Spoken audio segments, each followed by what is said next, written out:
We're back, and we're going to talk about masochism, apparently. It's your idea, Andrew, was sadistic of you. Maybe it was masochistic of me. No, Well, it was sadistic that you imposed it upon us. Oh, I see. I mean, very controversially, masochistic personalities include like Gandhi and Mother Teresa. And Mother Teresa was also a sadist, but okay, yes. Can I just ask, what is it with this? Some personal news, and then it's always followed by professional success. I have a new job. It's never like some personal news. I switched deodorants. Like that. Okay. you can kind of self-sabotage as a way of like seeking a type of unconditional love from other people. Oh yeah. So there's just like a lot of different reasons why it's attractive to suffer. It's not such an unusual thing for people to want to hit absolute zero. It's pure. I mean, it feels like a cleanse, sort of.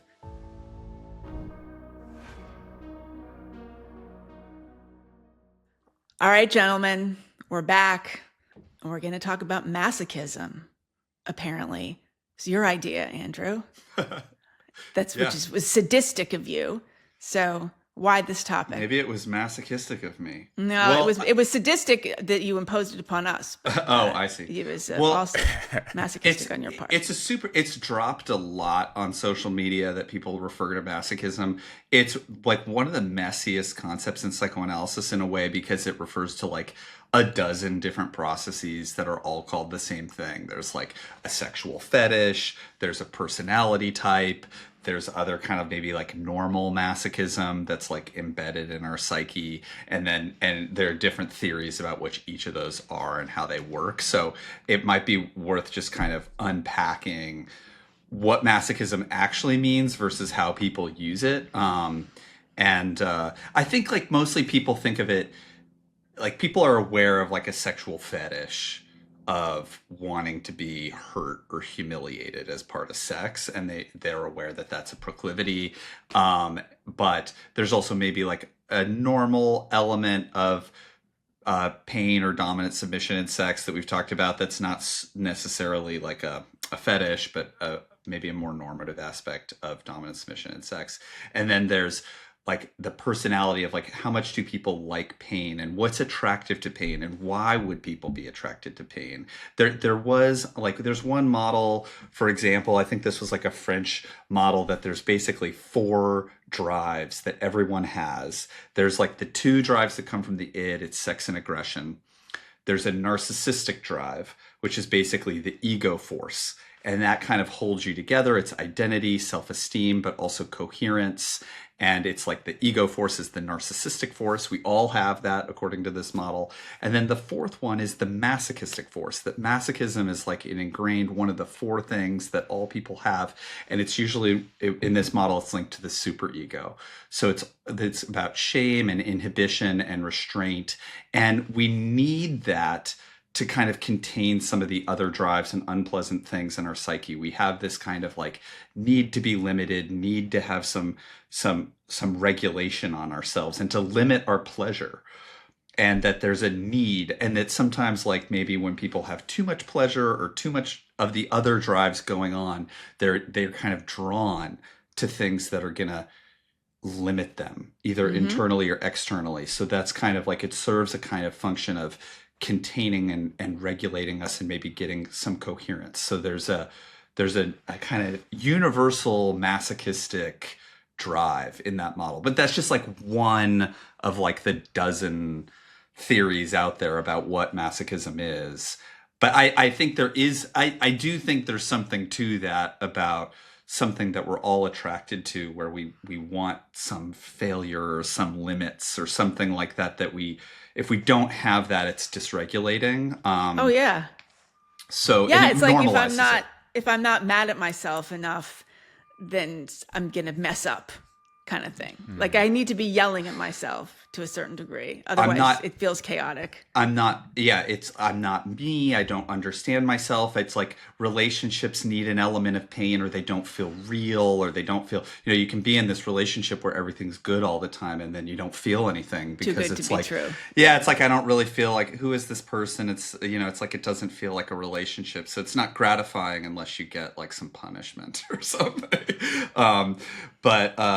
Yeah, and there's reasons why people like get particularly fixated on those and on a feeling of like maybe you can't allow yourself to have pleasure unless you've suffered first. That's like maybe a dynamic that people get caught into, or it's can take on darker tones of like I maybe if according to the psychoanalytic theory, like if didn't you didn't feel loved when you failed. So you have this kind of search to like fail hard and see if you could be loved despite your failure. And so you can kind of self-sabotage as a way of like seeking a type of unconditional love from other people. Oh, yeah. So there's just like a lot of different reasons why it's attractive to suffer. That, Freud really was fixated with like, because all of his theories, as we talked about, or all of the theories are wish fulfillment. So then he was like really puzzled at like, why do people seek out suffering so much? It's so obvious in therapy that most of what people want to talk about is not things that make them feel good. They want to talk about their pain. They want to talk about their anger and their suffering. And why is that attractive? Why do people want to think about that and feel that stuff? And he really wrestled with it, and he came up with different ideas like the death drive and things to kind of explain why people would be attracted to suffering or destruction or failure or unpleasure in different ways. So it's an interesting aspect of human condition. When I was reading that chapter, the Nancy McWilliams chapter on self-defeating personalities, as I was reading it, it occurred to me that I think a lot of people know the namesake of sadism, and I'm sure I'm going to mispronounce the name. It's like Marquis de Sade. Marquis de Sade, yes. De Sade, and he like apparently... like Saddam Hussein. Oh, right, okay. Sade, Marquis de Sade, who famously was very sexually adventurous and enjoyed inflicting pain on other people. I found this arousing. And it occurred to me, I had no idea where the masochism, this name, came from, so I looked it up. And masochism is named after a novelist, Leopold von Sacher-Masoch. And in his stories, he explored the pleasure in pain and suffering and submission. And when the psychiatrist Robert Kraft Ebing coined the term masochism in 1890, apparently Leopold von Sacher-Masoch found this deeply humiliating. He really didn't like that this term was named after him, which presumably maybe actually made this more exciting for him. If there's pleasure in humiliation. But I found like what you were saying earlier, Andrew, about so some people will seek to inflict pain on themselves to see, will people still love me even though I'm suffering in some way. But I also thought this can, like, by doing that, some people, I think they can only believe that they are loved if they are cared for. And maybe they learn early on, okay, well, if I inflict some harm on myself, some pain on myself, that is when people will rush to my aid. And then they learn over time the only way that people will pay attention to me or love me is if I am in pain. And so they either consciously or unconsciously will inflict it on themselves. So funny, I was talking to my sister. So my sister has a newborn. Kid's about maybe 3 or 4 months now. And she was telling me her baby is doing something new, which is the baby has sort of the last few weeks makes a distinctive sound when she's in pain, when she's actually in pain. And so then they'll go over, okay, she has some gas or something's going on, so let's care for her and change the diaper, whatever it is. But then my sister told me lately the baby's been making this sound just randomly just because they know that that is the sound required to increase the speed with which either my sister or husband will come to pay attention to the kid. So they learned, oh, the pain sound, and I'm sure this is unconscious. I don't know if a 3 or 4 month old baby has a developed enough mind and brain to understand what it's doing, but sort of on an instinctive level, oh, I make this sound, mommy comes to me sooner. Oh, yeah.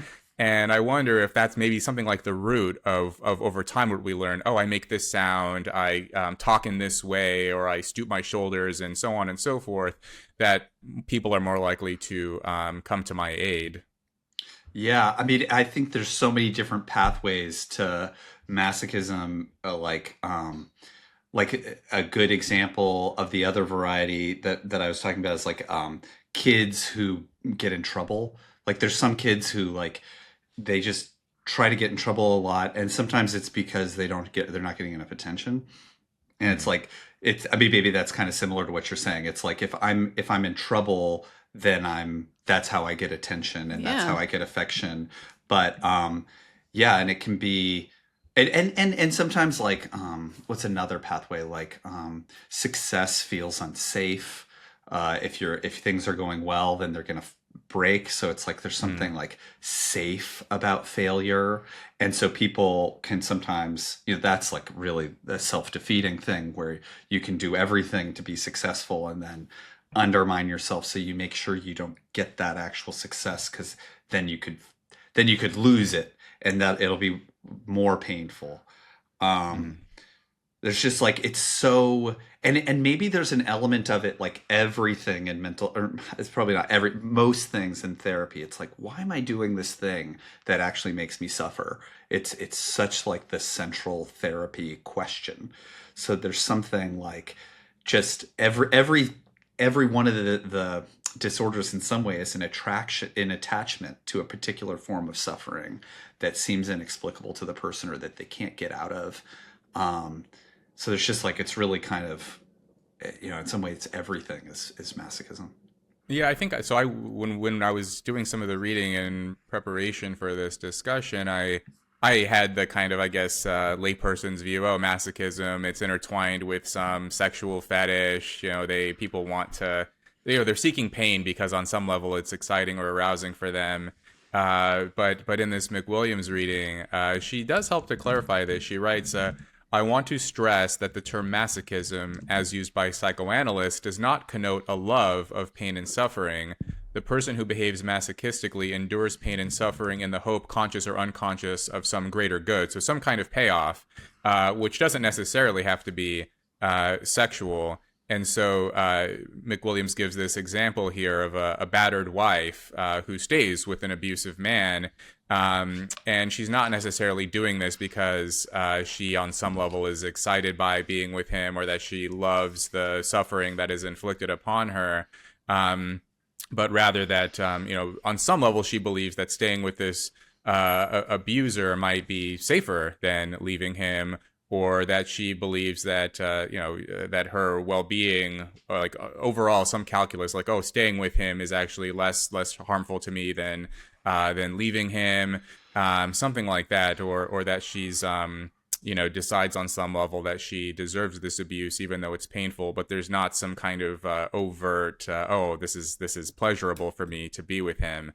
There's some, her sort of determination of what the payoff is would be very different from a normal person's, or someone who doesn't have this masochistic inclination.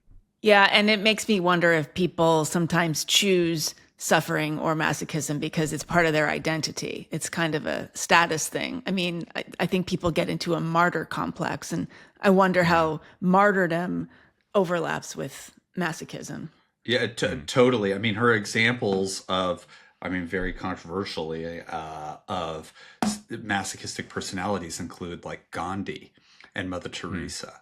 And people Well, Mother Teresa was also a sadist, but okay, yes. Well, I don't know a lot about her, but there's something about that people get this idea that like the most virtuous people suffer an enormous amount, and that enables them to see themselves as good. And, maybe if they're not in an abusive relationship, they would have to owe something to the partner or something. Like it's a different dynamic, and all different types of feelings are likely to come out.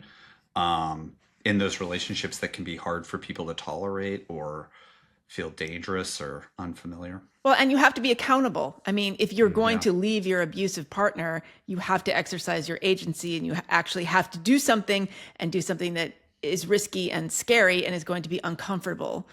And so I can imagine it would be tempting to stay in the negative situation because it's safe and it's part of your self-concept. And it's also just at the end of the day, like you're not getting off the couch. Like you're sitting there binging TV that you hate instead of turning the TV off. I mean, that is also a form of masochism. I feel like this kind of bed rot thing that people are talking about, the scrolling, like the doom scrolling, lying in bed at night, not being able to like turn the light out because you can't put your phone down. That feels like a form of masochism to me. Well, is it masochism like, oh, I'm looking at my phone and I'm looking at content that's upsetting to me, or is it like by staying in bed and maybe staying up too late looking at my phone, I'm inflicting pain on my future self because I'm going to be tired tomorrow because I looked at my phone all night? Is that it's like, both? I mean, it's lazy. Okay. I don't know. Yeah, I mean, maybe that's not a perfect analogy, Oh, but no. you think of all the maybe things both, yeah. we do that are not in our interests because there is something kind of seductive about suffering. Well, what I find interesting is like we can have both, like you can house these like different understandings in mind, I guess. Like I'm reminded of this anecdote. This psychiatrist Theodore Dalrymple, he talks about, so he would see battered women in his practice, and these women who would get beat up by their boyfriends, and they would tell him, doctor, I had no idea he would be that way. Like, I had no idea that this was the kind of man he was. And then he would reply to them, well, if I laid eyes on this man, would I be able to tell, do you think? And the women would say, oh, well, you could probably tell. You're a doctor. And then he would say, well, what do you think I would notice? And the women would say, well, he's muscular and he's covered in tattoos and piercings and he has a long record and he got out of prison and this, that, and the other. And he would say, okay, so how I would tell. Why couldn't you, there's basically, he wouldn't say this, but in his essays, he would say, so I wondered, why, if they knew that I could tell and determine this man was violent, why would they not therefore sort of understand that those characteristics that they noticed that I would notice, they couldn't notice themselves?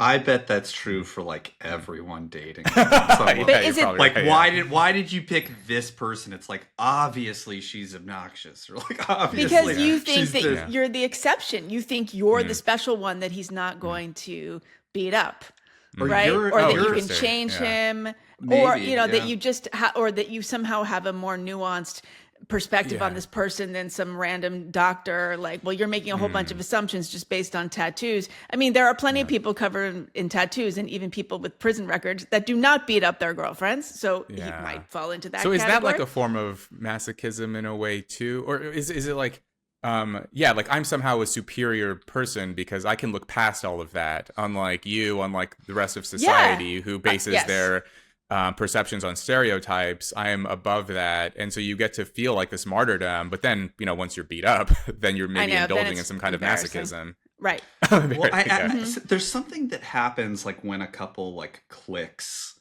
versus they don't. That's really interesting, and you kind of get a sense of we're compatible, and it's not a rational thing, really. It's like you feel compatible with somebody, and it's a felt bodily sense somehow, like we're compatible. But I think there is something implicit that this is someone who's going to play my games. And like there's like I feel like different couples have a little twisted games they play. And like this is someone who's going to play the games that I like to play. And that's part of what makes it click as like, oh, I'm going to fall in love with this person or really get attached to this person, is they're going to play my games. And this is just like a darker game. But I don't know, a lot of the games are dark. Like I think it's a lot of what the couple does is like they get to enact their little drama that they're attracted to for whatever it is, like abandonment and reunion, or like cheating, or there's something happening that they're pulled into. And I think this might just be like and it is that people say this all the time, that they're like, their friends are like, what, you're with that person, like what you're, it's obviously going to go like this, but you kind of can't resist it or something. I don't know. People just keep going for that same type of person. And this is maybe just a more extreme version of something that might be pretty common. Yeah, because you see it as your identity. I mean, I've kind of had that feeling in the past, kind of like, oh, there's some excitement, like I'm back to my old tricks. Like that's the kind of feel. It's like, oh, I see this person, like this is my old, this is my kind of weakness, and it's kind of something amusing about myself, and it's like, okay, I'm back, and it's also a way of like maybe like accessing your younger self. If if you get older and somebody reminds you of the kind of like bad boy of your youth, and you it's like are drawn to that person. Like maybe a more like common one, or more like palatable one, is like, you're a very needy person, but you're attracted to people that are very independent and maybe a little colder, and there's something about their independence that you wish you had that kind of independence, but you don't. So you kind of want to get that from them somehow, but then you're in this situation where you're needy and you're with somebody who doesn't like that type of closeness. And that other person might like feeling needed, but they also don't want closeness, as much closeness. And so you set up these certain types and then it's like every relationship follows the same pattern, where you're attracted to the same type of person who doesn't want closeness or is needy and dependent, and then you kind of end up having the same fight and breaking up for the same reason. And like, this is a repetition compulsion. Yeah, could possibly. Yeah, for sure. Yeah. That you get but you want that person, and it's like you're just drawn to it, and then it's like everybody else can see you're doing it. You're falling for the same person, the same type of needy person that you said you don't want, or the same type of cold person that you said you didn't want. Yeah. Right. Well, as a cold person, as a very independent person who recoils at neediness in the other person, I can say that I think part of the reason that you end up connecting with the needy person is because the very independent person is so independent that they're not going to like put themselves out there, and so the needy person is like the person who really comes up to them and like keeps calling and keeps being in the relationship, whatever, and you need the neediness in order to even get the relationship going. So if you can't have two totally independent people in a relationship, because it'll just never start. And I think there's like, I don't know, I don't think anybody's ever kind of mapped out the different like relationship games that happen, but I don't think there's a ton. I think there's like 20, and people are, I don't know, I'm riffing here, but like there's 20 games. 20 games. And there's like, and that you just pair up with like that, and then you have your little drama, and there's not like, it's not like, because if your game is like too idiosyncratic, you're not going to find somebody who wants, like, it's too complicated, or it's too like what, then you just don't find anyone. But there's like, I don't think there's a ton of, like, I don't know, there's like a certain number of games that people pair up with, and I think the needy independent one is one. I definitely think there's like a sadomasochistic thing. There's like a handful, but I don't know, I haven't like thought through like what they are, but like there's something. And people, I do think it's like, it's often, I don't think it's so unusual that it's obvious to outsiders and not to the people that are in it. They can't acknowledge to themselves what they're doing for whatever reason. There was that book, Games People Play, by Eric Byrne, as a popular psychology book. Yeah. And I wrote a couple of posts about it back when I read it, but I remember there were, I mean, he focused on sort of games in social interactions in general. He didn't focus specifically on romantic relationships, but I remember there was one game he described in there, which he titled, Why Don't You Yes But? So this is the game where someone talks about the problems they're having, and then the other person or the group around them says, well, why don't you do this? You're offering solutions. And then the person says, yes, but, so, why don't you go back to school? Yes, but, I don't have time. Why don't you do this? Yes, but, why don't you break up with him? Yes, but I left my CDs in his truck. So I'm not going to break up. And so I'm thinking about like so the whole like yes that reminds me of McWilliams. She talks about how that game seems to play out with she describes her masochistic clients and how often they will consciously or unconsciously create problems for themselves, and occasionally she or in this context the therapist will maybe offer some solutions or attempt to ask questions that lead to the solutions, and it's always yes but I can't do that. And she suggests that for many people with masochistic personalities, the payoff is in the suffering, not in the solution. And she talks here about, so speaking of sort of romantic games, she describes how she worked with this woman, and she would describe how she would announce, her latest big purchase to her husband, who was very frugal. And she writes, this would reliably send him into a fury. And then she describes how she and her client over time figured out that this provocative habit revealed a conclusion that she drew as a child, that whenever things are calm, a storm is about to break. So whenever her marriage was going well, she would unconsciously worry that something bad was about to happen. Her husband would destroy their happy relationship. And so in order to just get it over with and get out of the way, let me just make a huge purchase and tell him. That way, at least I can plan in advance for the blow up. I know it's coming. I have a sense of control over it. And then we can go back to being happy again.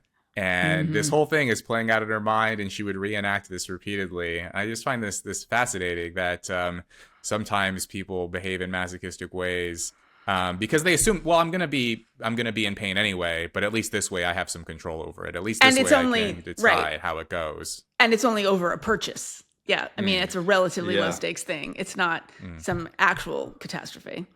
Yeah, I mean, people are really attached to their symptoms a lot, and I think that's one of the reasons why the advice doesn't stick. I mean, if advice could solve it, then it'd be gone by now. It's like I think, but people, and I think there is something like there's often like anxiety, like even if it's not in this, like if they're depressed and they're gonna like let the depression go, it's anxiety inducing to like let that go and learn to tolerate a different life, and different things can come up with that. I mean, and heartbreaking. I remember talking to a woman who actually was in a couple of abusive relationships, and then she didn't date for, I think, 20 years.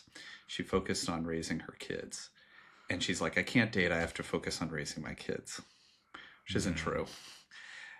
She realized, okay, well, not for 20 years, not for 20 years. Yeah. And then she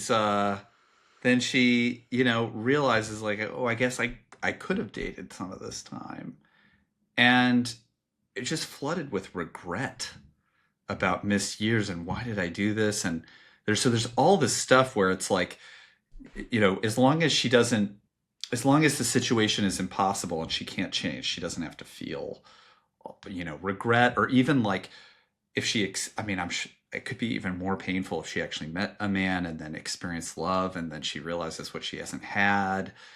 And that can, even accepting love can be very, I don't know what the word, unpleasant in its own way until you kind of like get used to it. Well, it's, unpleasant or just discomfort. It's not uncomfortable, I guess. Uncomfortable. Yeah. But there was, I think like in, I'm probably going to remember this because I saw it a really long time ago, but in like Remains of the Day, you remember like Anthony Hopkins is like, I think he's like basically celibate. And then there's finally like a woman who wants to date him and he just can't tolerate having the relationship, even though he clearly wants it, and he pushes it away because he just can't handle like his own desire maybe.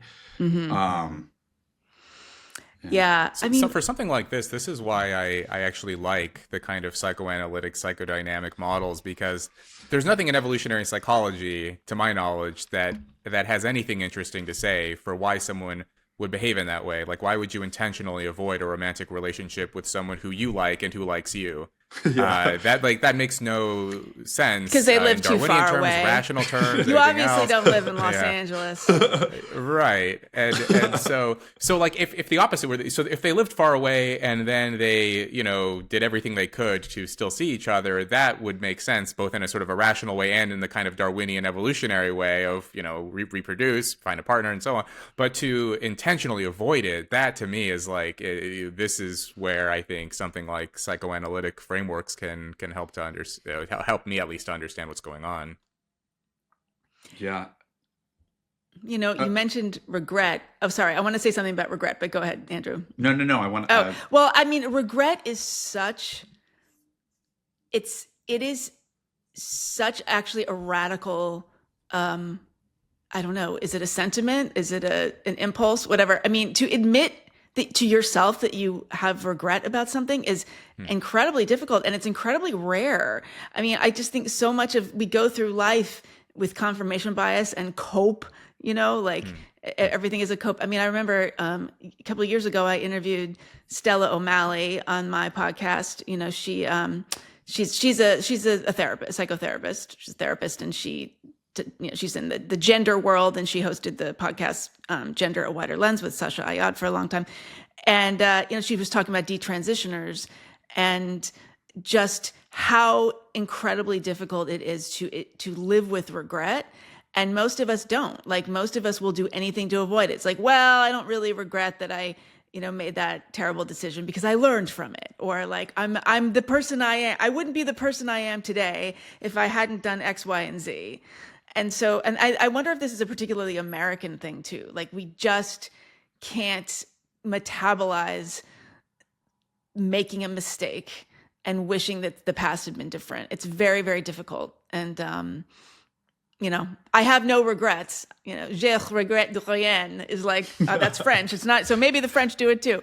But I don't know. It just, a lot of people won't sort of fess up to it, to regretting something. It's inevitable too. I mean, it's like, especially as we get older. Yeah. How could you not have had some pretty big life blunders by, a certain age? Like, it's so inevitable.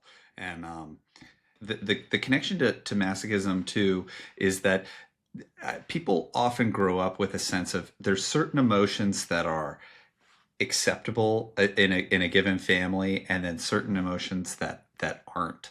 And there are certain things that people can tolerate and are okay, and then other feelings that aren't. And people often internalize that, and then they have kind of like a template of certain emotions that they're going to gravitate towards and certain ones that they're going to run away from. And regret, I could imagine that there's probably a lot of family cultures where that's just a too painful thing to acknowledge. But other families, I think, they're in a constant state of regret and they're super neurotic or something. But there's different things that people can't tolerate, and then they learn to kind of repress, if that's like need or dependency or anger or joy or whatever it is, that there's like, people seem to have like a little thumbprint of what they can tolerate and what they can't. Right. Or the joy comes sort of indirectly through the suffering, right? So it's sort of masked through the more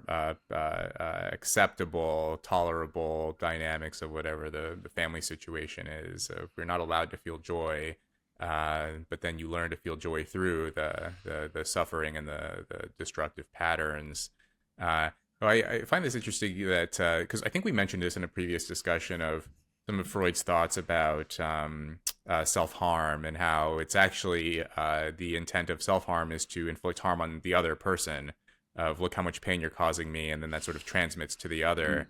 And McWilliams brings this up here, talking about Freud's phrase, moral masochism, of the patterns of suffering, complaining, self-damaging, and self-deprecating attitudes, which are an unconscious wish to torture others with one's pain.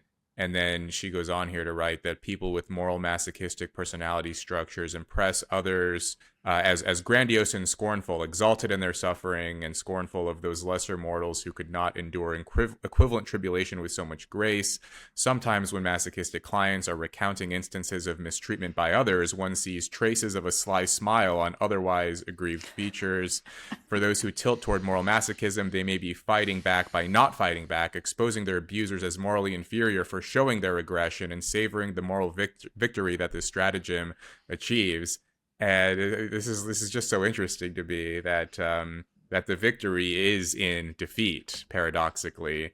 That by revealing you as this merciless, evil aggressor, in my own mind, I've triumphed by bringing that out in you, and by cowering before you, I've somehow achieved a victory. Yeah. Well, because you're the bad guy. Maybe that's like yeah. That's the most important thing. Is I'm the good guy, you're the bad guy. That's So it's like I'd rather lose than be seen as bad. Yeah. There's so many different. Yeah, there's so many things that attract people to suffering, and maybe that's why, like, maybe our inability to, like, we don't have like a cultural awareness of maybe enough cultural awareness of masochism, which is why we talk about it as this strange, weird, foreign thing that people bizarrely do, as opposed to something that's more normal. And then we're more confused by it culturally, because it does seem like there's lots of different ways that we might be, masochistic as a culture and self-sabotaging as a culture. And there's something like we're very confused about why that's attractive to us, or we see it in other people, and, well, you're a masochist, and it's like as opposed to maybe there's something that's more universal about masochism. It's harder to understand. I think it's something like sadism, especially if you're cynical about human nature, like, oh, people like to hurt other people. That's, not especially difficult to understand. But the desire for suffering is stranger. It's more complicated. It's harder to explain. But I think in an earlier discussion, I brought up the phenomenon of sports betting, of gambling, and Andrew, you mentioned how there's a relationship between masochism and pathological gambling. And so that the Akhtar dictionary that you sent over, a dictionary on psychoanalysis, Akhtar says pathological gambling draws its lure from the unconscious desire to lose, suffer, and derive masochistic pleasure from self-destruction. So the idea here, I think, is, you blow all your money at the casino or on the sports betting app, and suddenly you're in the hole. And ostensibly, this is a bad thing, but on some level, you wanted to inflict some kind of financial pain on yourself. Well, if you look at like stories of gamblers, like probably one of my favorite comedians is Norm Macdonald, and he was a very famous gambling problem. And I remember on one podcast he was talking like he just won big, like he bet a long shot and won, and he's in Atlantic City, and so he had like, I don't know, like $40,000 or something, maybe more. So just an enormous amount of money. And he goes out to the boardwalk and he threw it into the water. And and so it's like just the desire to lose. and there's something about obviously, like with a lot of these games, it's like the losing is unmistakable, where it's like roulette or something, or it's like the games people are playing where it's just like mathematically you play this 1,000 times, you cannot win. Like it's like it will not happen, and that. And so it is very much like the woman, where it's like everybody around this person's like, why are you dating that guy? He's obviously like a violent, abusive guy. And it's like you're playing a game that is mathematically impossible to win at.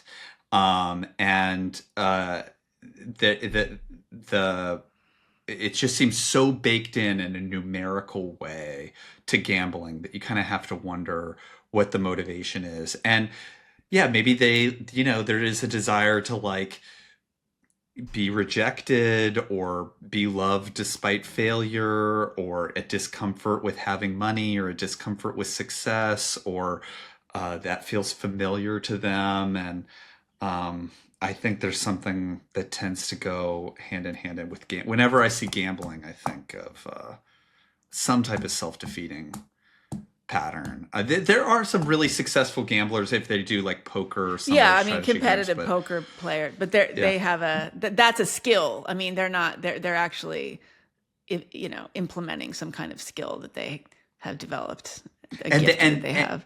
There was that Atlantic article that you recommended, Rob, of the guy who got addicted to gambling.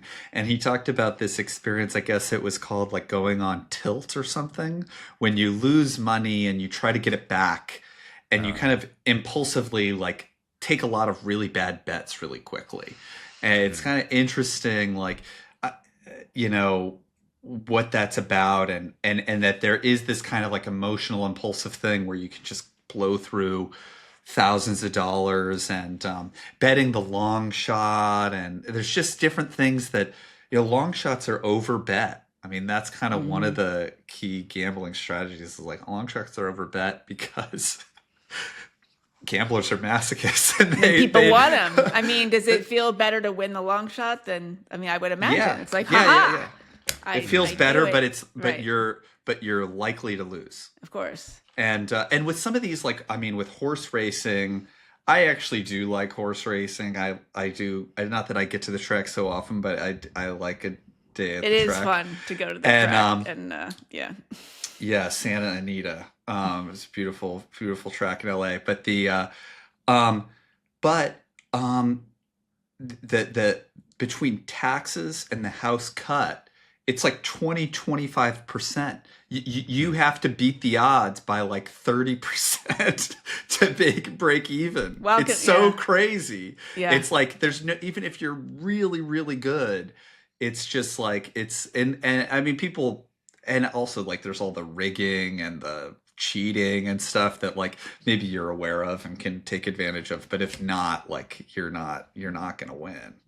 I don't know. Yeah, I really liked that Atlantic piece. I mean, it was one reason I liked it was because the author of that piece, or it's titled "My Year as a Degenerate Gambler," where he's a religious Mormon. He was never, he had never gambled because it's against his religion. And then the Atlantic editors say, well, what if you gamble with our money? And still, even, and I think they said they would give him 50% of whatever profits he earned. And despite not really being a gambler before, he's only going to get half the proceeds. It's not his own money he's gambling with. He still ends up, by the end, getting addicted and becoming hooked on this and saying, I never thought I had this addictive personality, but that's just because it was never tested. I'd never been in a position where that part of myself could be expressed. And, the whole thing, I think, was kind of this implicit argument against the widespread availability of sports betting. Now you have a casino in your pocket, and you pull that out and you can lose it all on these very impulsive decisions. It does seem like generally we underestimate the prevalence of masochism versus, and we overestimate the prevalence of sadism. I remember reading a paper from Roy Baumeister, who's a pretty well-known social psychologist, and he wrote about how often in these kind of BDSM clubs, there's a shortage of sadists. That many times in these gatherings, a lot of people want some kind of sexual humiliation. They have some kind of a humiliation fetish, and then they have to go around asking, is anyone here a sadist? Does anyone want to hurt me? And there's a market for it. And you can also sort of see this with sex work too, where you'll see guys pay dominatrixes to inflict pain on them. And so there's this demand for sadism. It seems less of a demand for a masochistic type. Oh, yeah. People want to be hurt. I was going to ask that. How many sadists are there actually? I mean, I can't imagine there are that many. Well, and with psychopathic personality types, but right, but that's a very small sliver. Yeah, psychopathic can mean different things, but I mean, obviously everything can mean different things. The sexual sadists are really interesting because sometimes they have a very similar personality profile to the masochists, including like trauma and stuff like that. And there's a thought that. At least with the male masochists, there's a really great scene of male masochism in Belle de Jour, where this is a Louis Buñuel movie from this. It's always Louis, the French. Louis, okay, from the 60s. he goes into a brothel and he pays this woman to humiliate him, but he has this like incredible detailed script that she needs to follow about she's got to wear the high heels and she has to put her foot on his face this way, and then he hires, I think at first he hires Catherine Deneuve, who's working there, to do this to him, but she does it wrong and he's frustrated. He's like, no, get the other girl, like this isn't working or whatever, and he demands. So it's a way of, it's like an inversion where they actually can't tolerate their desire for control or aggression, and so it gets inverted, but it's still expressed. They're the one that's really in control. They're telling the other person what to do, and they're actually expressing the aggression, just inverting it back on them. And I think for some sadists, it's like it's a similar inversion where they had a trauma and they're kind of re-experiencing it from the other angle. And so it's not like, I think they often are also suffering a lot. Like the sadists aren't like, what you might think of as like the privileged person with an easy life who just took up sadism. Like, no. And I didn't make the lacrosse team, so I thought I could get a scholarship. There is this experience also with the gambling that I think is interesting about like hitting absolute zero.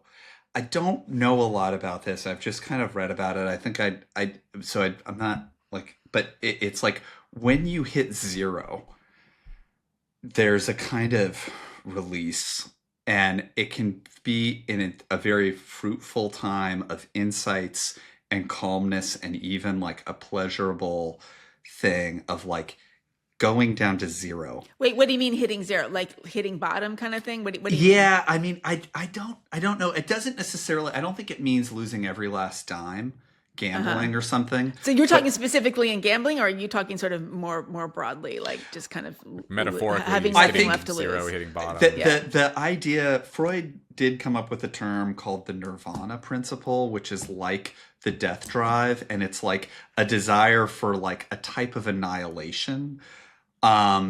But it can mean like your drives hit zero, your masochism peaks out, whatever that means psychoanalytically. I don't think it necessarily means you're at $0, but it could be losing everything, hitting rock bottom, that there's some type of peace or satisfaction or some kind of like calmness or insight or groundedness or something that people get from hitting zero. And it's not such an unusual thing for people to want to hit absolute zero. I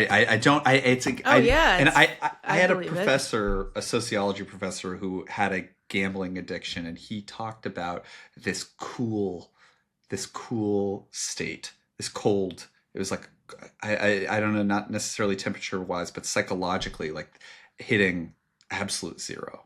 And it being this kind of like attractive thing that you don't have desires anymore or something, or you're just kind of like nothing, or it's pure. I mean, it feels pure. like a cleanse sort of.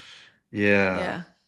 Part of me wonders if there's if masochism, at least taken to that extreme, is a misfiring of something that's otherwise adaptive. Because there are cases in which it makes sense to downplay your success, or to position or portray yourself as maybe more modest, more humble, more. There's interesting studies in social psychology, for example, where people will sometimes intentionally conceal their own accomplishments and achievements. If you're in a group and you have to introduce yourself, you're not gonna. People don't always. I mean, some people are like this, where they'll rattle off, "Well, I'm a big shot, and I've done this, that, and the other, and I have this much money, and I'm this cool."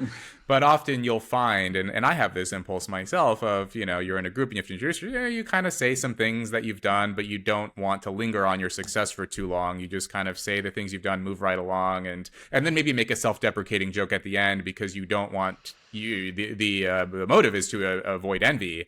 and you don't want people to think that you're this arrogant jerk, this asshole. So you're just like, yeah, I've done some cool things, but I'm also humble about it. And I think that's also the kind of the motive behind the humble brag too, of, oh, some personal news, and you know. Can I just ask, what is it with this? Some personal news, and then it's always followed by professional success.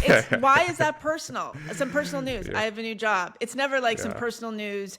I switched deodorants. Like that would be personal. Okay. Yeah. Like right. That's actually bizarre. Funny. Yeah, I don't know. I borrow that. Okay. Some personal news. I've restocked my hand soap. I have some personal care news for you. Yes. Okay. Yeah. Yeah. No. I mean, I definitely. Well, so the idea here is that, okay, so if it's, it can be socially adaptive to kind of downplay your success, be a bit modest, but then if masochism might take that impulse to an extreme of, I'm so I'm going to make myself so small that I actually end up hurting myself, or make myself so small that I'm inviting other people to hurt me. And this can be, I think, maybe one way of understanding. There's this joke, Slavoj Žižek, I think he's Slovenian, the Slovenian philosopher. He tells this joke about how there's like 3 rabbis, and they meet God or something, and then like the first 2 rabbis, they introduce themselves to God, and they're like, oh, I'm just a humble rabbi, I'm nothing, I'm nobody, I'm nothing. And then the 3rd rabbi, who's apparently not very well liked in their community, he says, oh God, I'm also nothing, I'm nobody. And the other 2 rabbis on the side are saying, like, who's this guy telling God he's nobody? He doesn't, he's not. Right. Yeah, who are you? He's not good enough. He's not good enough to be nobody. Yeah, I mean, I also think that underplaying your achievements is, again, a self-protective thing, because that way you can only go up from there. I mean, it's like if you put yourself down, if you criticize yourself, that way somebody else can't do it. I mean, this applies in so many ways, right? And there's and I think there's also like internal reasons. Like I think that there's something about too much pleasure that can be, you feel like you're going to fragment, you lose touch with reality. It's like there's things like intense, like totally like all of your pleasure drives going off. It's like it's almost psychotic. Like you kind of need to tone it down to like keep yourself from fragmenting and hanging together in a weird, maybe that's too esoteric, but people, even at a more mundane level, maybe this is like a better way to put it, is like at a more mundane level,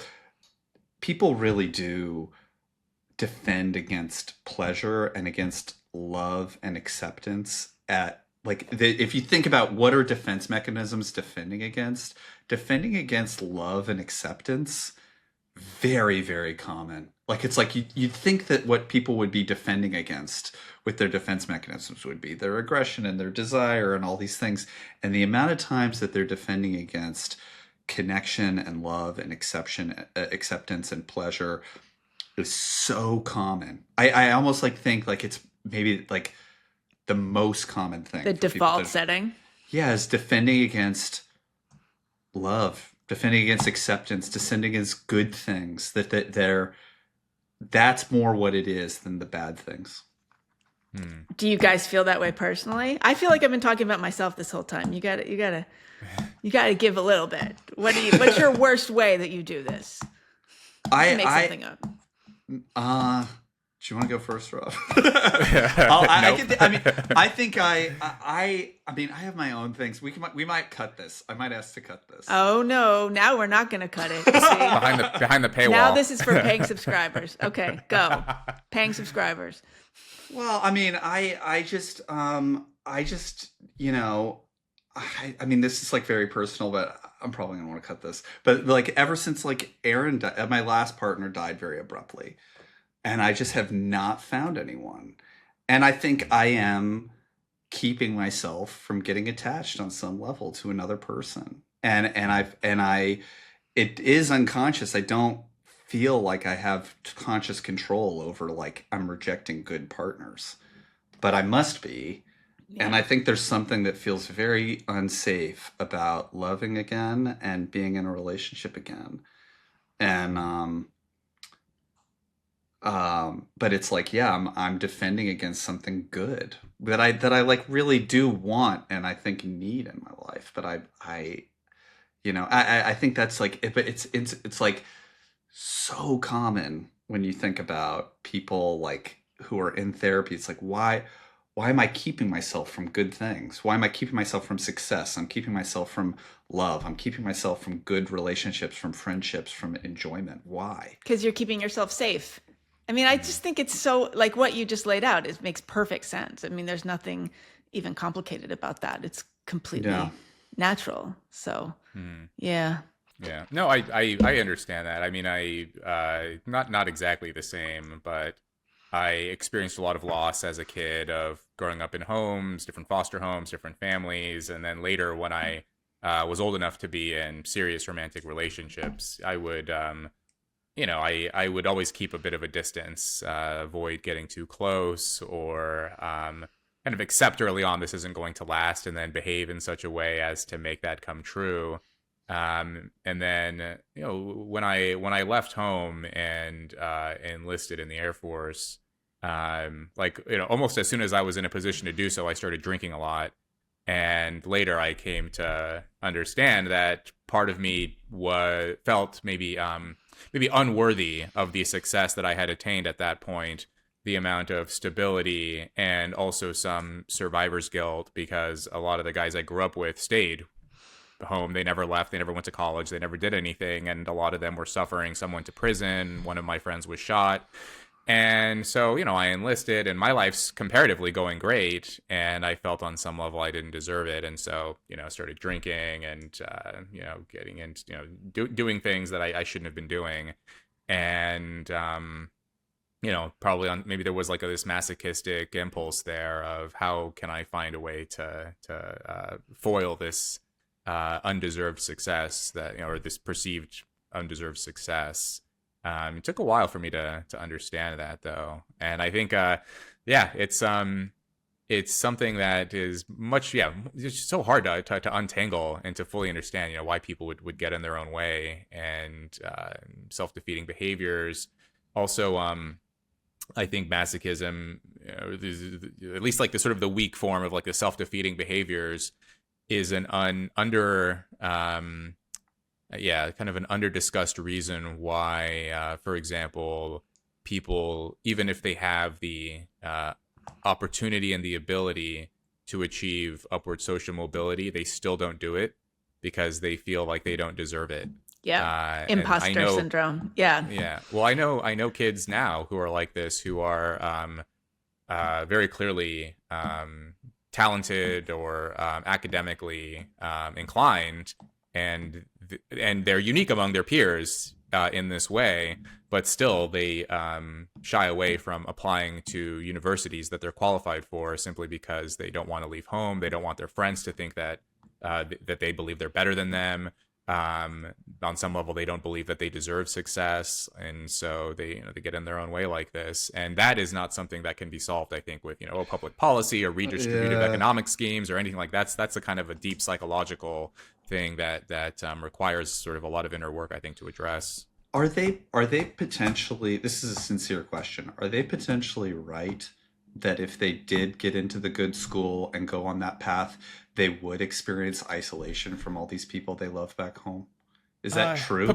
Oh yeah, it is. I mean, it is. It maybe not to the extent they believe, but of course, they're going to have a different set of peers. They're going to be in a completely different environment, and will, in many cases, probably will gradually lose touch with people that they grew up around that they are so invested in.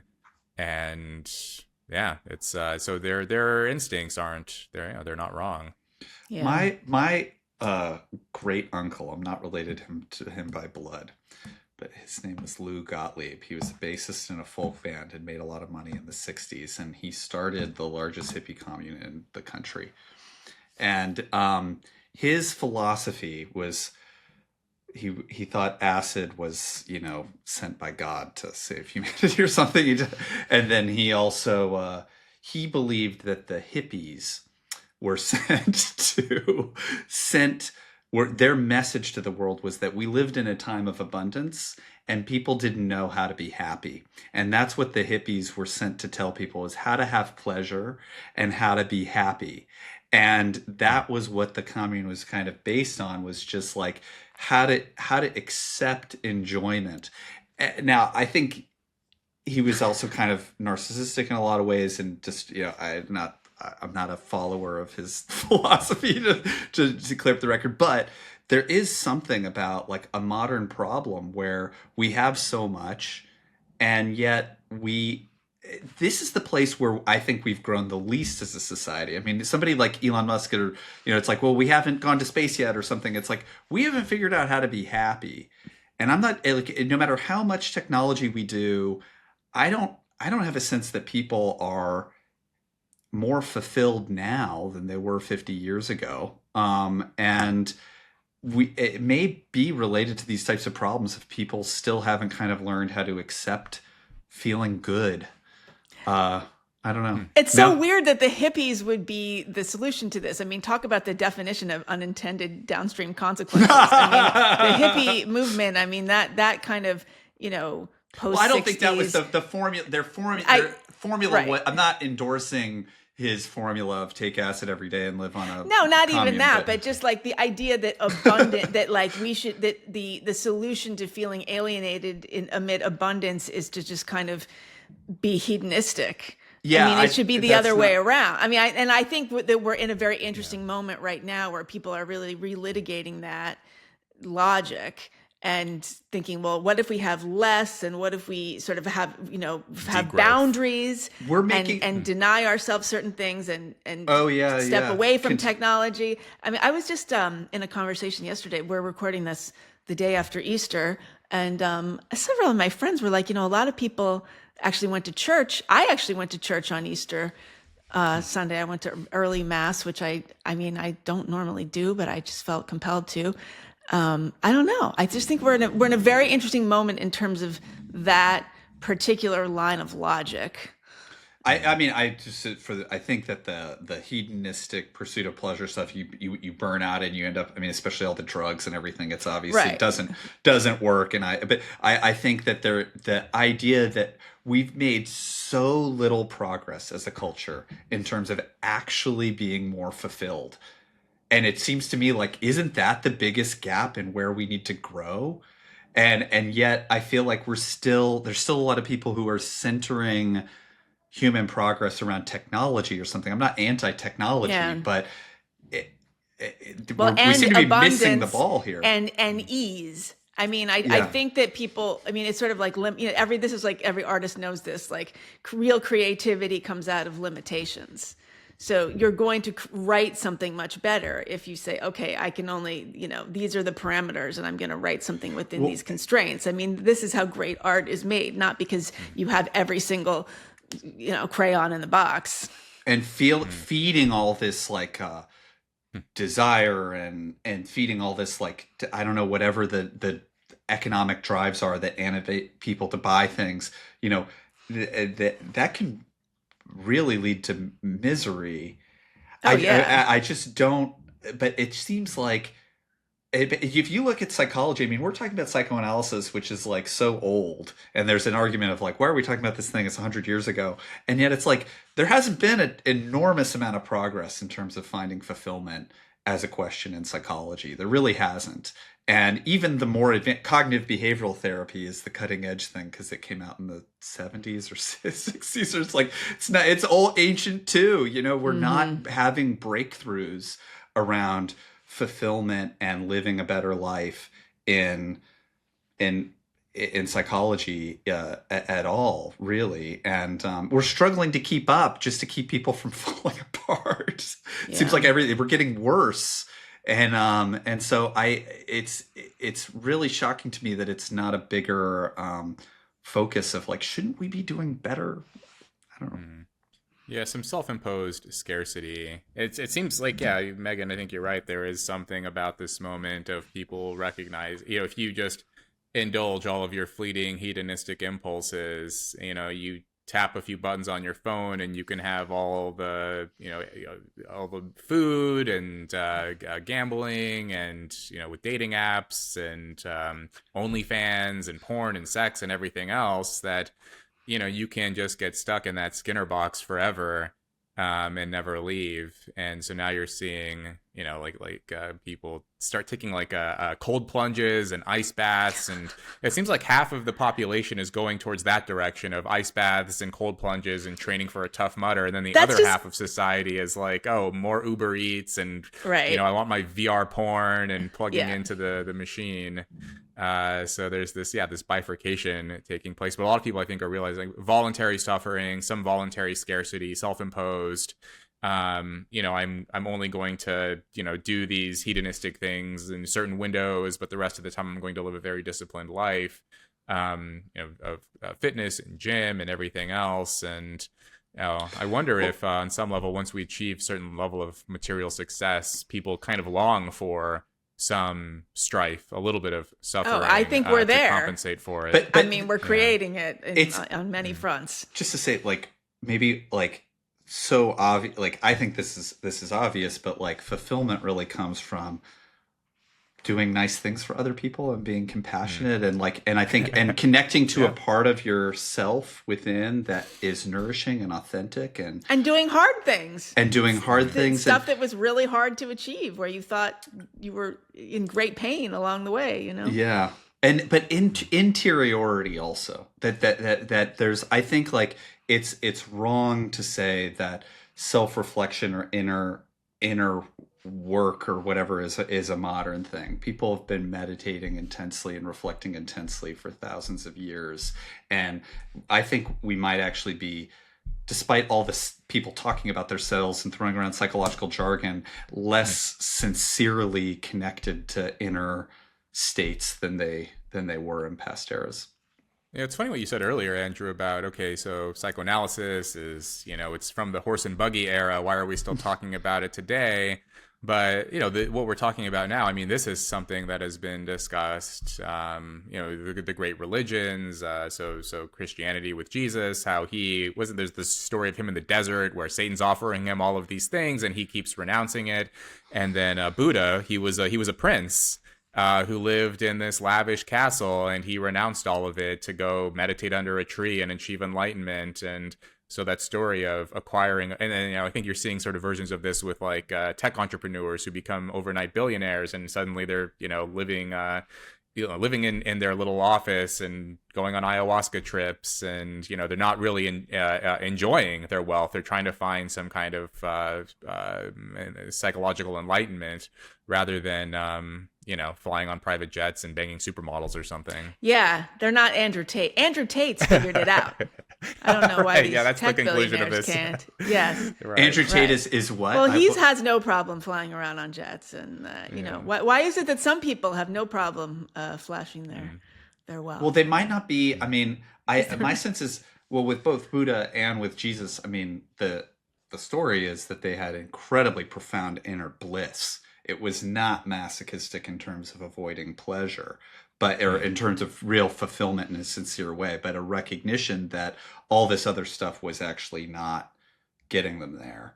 And so, they were not at all defended against love and positive joy and other positive feelings, but not attached necessarily to external things that, so I think, but, yeah, I don't know. And it's it may be that the more people are kind of looking through these different apps to get different types of pleasure and gratification, the further away they get from actual enjoyment. It's a lot of this stuff doesn't actually feel good. It's like the scrolling, doom scrolling thing. It's we know it's a miserable thing, and it is analogous to gambling in a way of this kind of stressed out it's not even gambling though, because it's so passive. Gambling, you at least have to take an action. It's more just binging. It's more just stuffing your face with junk food. That's what the scrolling feels like. Yeah. I'm thinking about sort of personality variation. If you are an unreflective and stupid person, you probably can just get enjoyment out of, flying on jets and living, driving expensive cars and hanging out with OnlyFans girls. Like maybe there, a certain type of person would be satisfied by that. But if you are kind of a smart, introspective, high in need for cognition, and just want to ascend and learn more about yourself and others in the world, and achieve some kind of sense of enlightenment, then I think for that type of person, most of them probably do have to achieve their material and worldly desires first in order to realize that that's not going to fulfill them. And they won't be satisfied with that alone. But first they have to acquire it in order to learn that lesson. Andrew Tate is in no way fulfilled. I don't believe he has a... You don't think so? I think he I don't know. doesn't seem... But he does. I bet he enjoys his jets and his cars. I bet he... Yeah. I mean, he's clearly attracted to it. Does he seem like he... I don't know. No, I wouldn't want his life. Well, yeah, that's right. That's what I'm saying, though. You and I wouldn't want his life. No, we wouldn't want it. Again, if you're right. kind of like a, an unreflective, not particularly... I mean, like, there's this famous viral clip of Andrew Tate where he goes on this rant about how reading is stupid. He's like, I don't need to read books. Like, I need to live life. Like, I need action. I need things happening around me. And I think, like, that type of person who doesn't have the patience to read or to think or to dwell on ideas, like that, maybe that type, going really fast in a car with a hot girl next to you, maybe that's as good as it gets. He strikes me as psychopathic. I mean, and we don't want to diagnose public figures, so I always have to say we don't. I don't know. I can't. Psychologists are not allowed to do that. You can. I have a lot to say about a lot of people. There's a lot of parallels between psychopathic personality and Andrew Tate, and psychopaths are not happy people. I mean, that's a good point. That's true too. Yeah. And he really, anyway. But what about people who can just like enjoy a really boring vacation? I'm envious of those people. I can't do that. Like an all-inclusive or something? I don't know. Yeah, like it's just people who can go Club Med, like lie on a beach, or can enjoy a cruise. I mean, like a really bad cruise, not an interesting cruise where you. I think it depends on who you're with. If you're with somebody you want to be with, you can. Oh well, then if you can make fun of it the whole time with that person. Just somebody who can. Like, honestly, like, I don't know, lie on a beach and drink pina coladas for a week and do nothing. I don't know. This is saying more about me than anything else. But I haven't done vacations like that, but it's like, I think like, I had a friend who did like a Club Med type thing. I don't know if it was Club Med or something, but he was just like, he was like an attorney working like 80 hours a week for 3 years. And then he's like, just went there and just zoned out. But yeah, I don't know. I haven't done a lot of vacations like that. I can't do vacations at all. So really, well, I mean, I'm not good at them. Sometimes I get into. I used to do this thing when I'd go on a vacation where I'd just like have these like super intense agendas, and I always wanted to like go from one thing to the next and then another thing, and it wasn't like. It was like a work. Right. It was like I can't get into this mode of actually relaxing. Yeah. I can do it for about 2 days, maybe 3. But by day 3, I'm like back to thinking about work or trying to find ways to turn my vacation into something productive. So yeah, I can do the laying on the beach with a cocktail for a day or 2, but that's my limit. Yeah, that's my thing. I was always trying to get a work thing out of it. I mean, I think that's the thing. If you're a journalist for a long time. I mean, I really only. All of my major travel in my life has been because I got sent there because it was for work. I would never think to actually pay for a vacation or a big trip, never. So I haven't done it. I haven't done it since the collapse. Let's go on vacation together, Megan. Yeah, we got to make more money. Yeah, it's since the collapse of elite media. Well, we're definitely going to get a videographer. We'll turn it into something. It'll be a product. Let's have we'll work the whole time. We'll give Rick Steves a run for his money. I think you should have the OTI cruise. You know how all these these media outlets have a cruise. You'll get there. You'll have the Open Therapy Institute cruise. And you can pay us to be the entertainment, Rob and me. I can work the whole time. Yes, we can all work the whole time, and we'll be in heaven. I love it. Workaholic paradise. Yes, exactly. yes. All right. Well, great conversation. It's been a little masochistic, so I'm gonna just keep that feeling with me throughout the day. Take it with me. All right. Well, thank you both, and we'll see you next time.